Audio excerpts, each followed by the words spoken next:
Some people explain the pump proportional solenoid valve, talk about a proportional solenoid valve and proportional solenoid valve. Of course, this proportional solenoid valve and proportional solenoid valve, from the appearance above we are difficult to distinguish it. Of course, each solenoid valve it will have that code. Like 109, it is a proportional solenoid valve.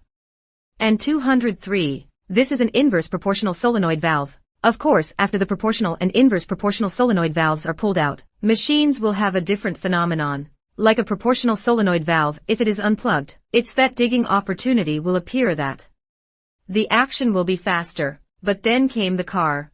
However, after this inverse proportional solenoid valve is unplugged, after pulling the plug, it will be slow. But it's actually, the principle is very simple. Let's take a look. This is the solenoid valve. It's all acting inside the lifter. It's here that the tubing for that pilot pump is connected. Through this solenoid valve, that control outputs the corresponding oil pressure, the power spool that acts on that lifter.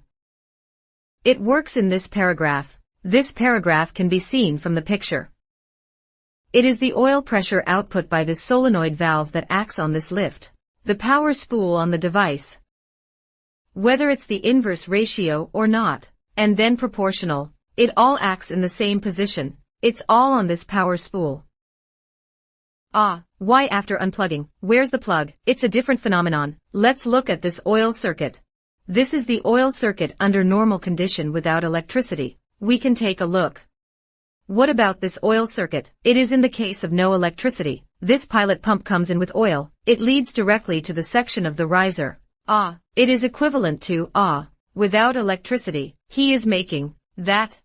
The flow of the pump is in a relatively small state. Small state. So the words, and when you unplug it, it will appear unusually slow.